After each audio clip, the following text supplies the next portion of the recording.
The artist behind the Obama Hope poster draws a crowd as he shares his latest piece with the public, the Jersey City Wave. The nearly 100-foot by 50-foot mural stretches over Grove Street Path Station as a tribute to what Shepard Fairey calls the city's creative resurgence. Really, this was meant to be a celebration of where Jersey City is now, while still recognizing that you're facing the back of the Statue of Liberty. You're underdogs, you do it on your own terms, and you rock it anyway. Fairey was brought to the city by Mayor Steve Fulop and art company Manna Contemporary. The project was primarily funded by a local development company. That kind of support is still somewhat of a change for the artist who came up through the skateboard and street art scenes. I have spent so many years worrying about getting in trouble for doing my art in public spaces that it's so nice to have the support of people who believe that art enriches public spaces. He and his team spent 5 days working on the mural and finished just an hour and a half before the press conference. Fairey prints out the entire mural on pieces of paper and spray glues them to the wall. He then cuts out elements, removes those pieces of paper, and paints, with the help of 3 assistants. Art is something that people benefit from. It starts conversations. It gets molecules colliding. It gets brains moving. The power an image can have is something Fairey knows well. When I made the Hope poster, I did it as a grassroots endeavor. I thought, I'm a street artist who's been very critical frequently of government policy. There's no way that Obama's campaign will think that I'm anything but toxic. To his surprise, the Obama camp's reaction was quite the opposite. They asked Fairey to create more illustrations. I'm Shepard Fairey.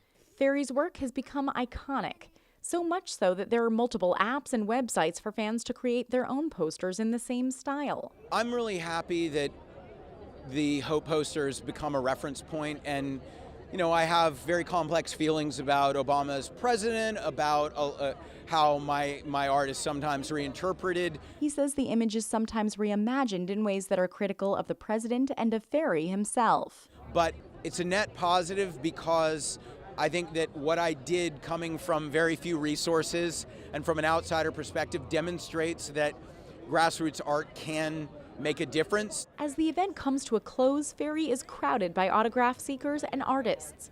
He says he hopes his work empowers them to push themselves creatively, and that it opens doors for their work to make a difference. In Jersey City, I'm Maddie Orton, NJTV News.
Hey guys, happy second day of 2012. We are that much closer to the rapture. Think how much closer we were 2,000 years ago whenever they were talking about it. Oh Lord, how will we know at the sign of the coming, at the sign of your coming? They were asking him about it. And people that Paul had to write to in the epistles, they were like, did we miss it? Did we miss it? So this is an exciting time to live in, prophetically speaking. So this is what the future holds according to The Simpsons. This episode is called Holidays of Future Past, and it is only the 11th Christmas-themed episode they've ever done out of 23 years, and it's only the 4th time that they have looked into the future out of 495 episodes. So this is a unique episode, needless to say, and it intrigued me because I wanted to see what their take is on the future. I always like people's opinions.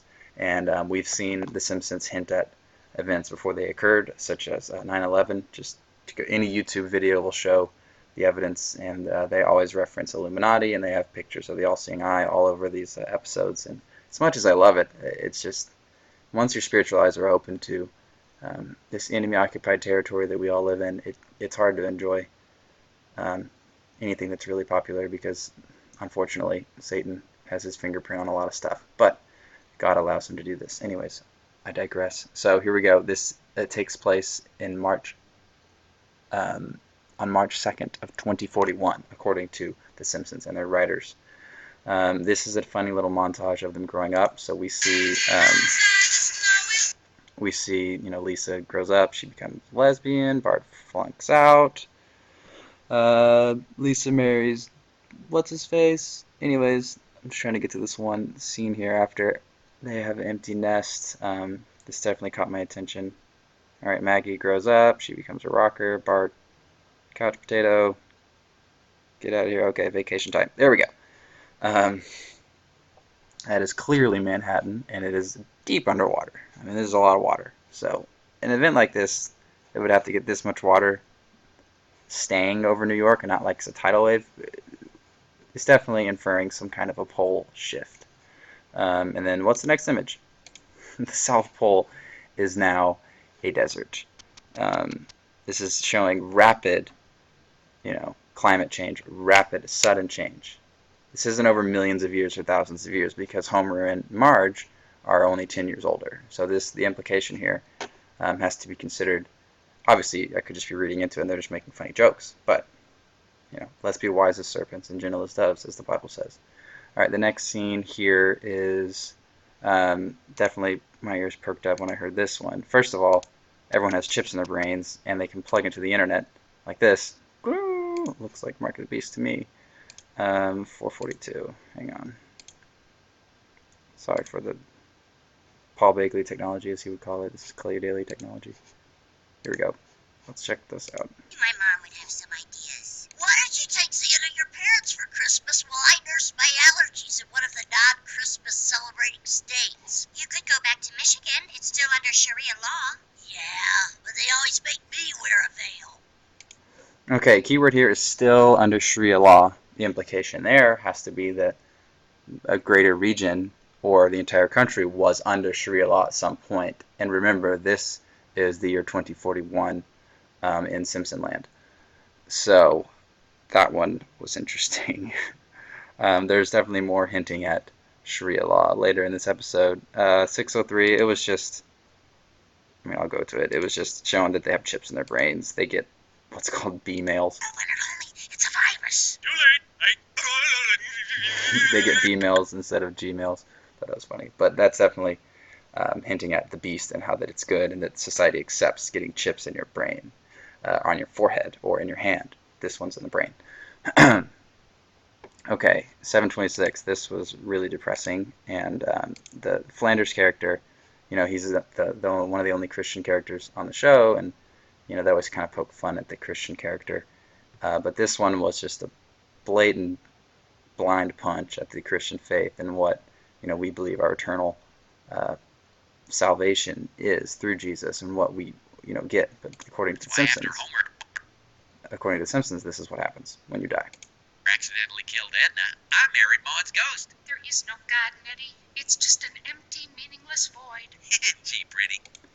Okay, so obviously Ned is been misled, and she's telling him that it's just an empty, meaningless void. It sounds very atheistic to me, and that is not the case. That is misleading. We all know that the decisions we make in this temporary state have eternal ramifications, and you choose Jesus Christ or you choose eternal separation from God.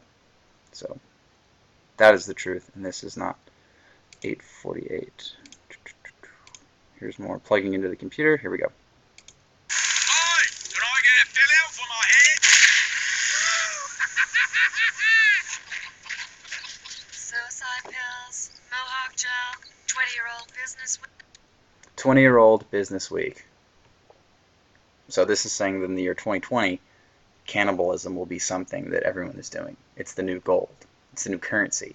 Meat. Food. Think about the tribulation, guys. Think about how hard it's going to be to eat without taking the mark.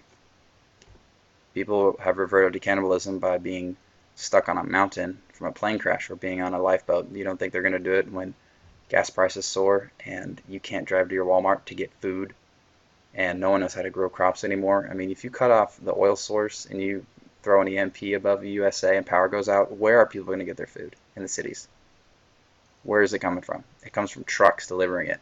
When the trucks stop delivering it, think about that. Okay.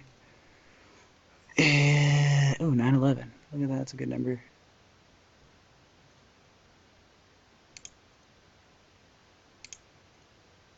Here we go. Bloody Harry. He brought... Wait, let me go back.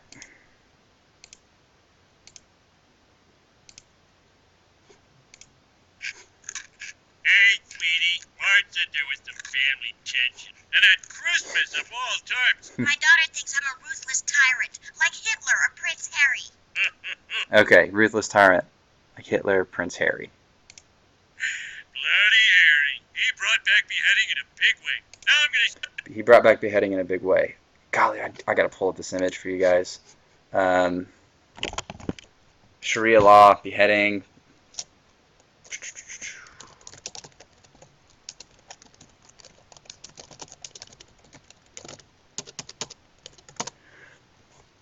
I'm not saying that Prince Harry is the Antichrist, but I think he is a part of that system that is about to be established. Let's just see if I can find this image. It's just like a place that he's sponsored or something. His name's on it. I don't know. It's written in Arabic. I don't even know if I'm going to find it. I'll look it up and post a link to it. But, oh, well, that's a terrible t-shirt. Sorry, guys. Let me get that off the screen. No, I'm not going to be able to find it. Anyways, it's like, I think it's a mosque that he had sponsored and his name was on it. Someone else had put it in another YouTube video. I'll try to find it. I don't know what this is. What is this? No, no one cares about that. Sorry, guys. Sidebar. Okay. Let me get my thingy. So, beheading becomes a thing, and Sharia law takes over America. Pole shift happens. What else do we got? Yeah, this was a big one. This was clearly pointing to the coming beast system. All right, here it is. The cliche bad guy comes in and tries to rob a 7-Eleven.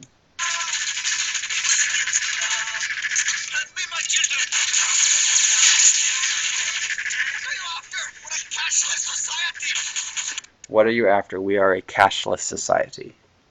Boom, beast system. That's coming.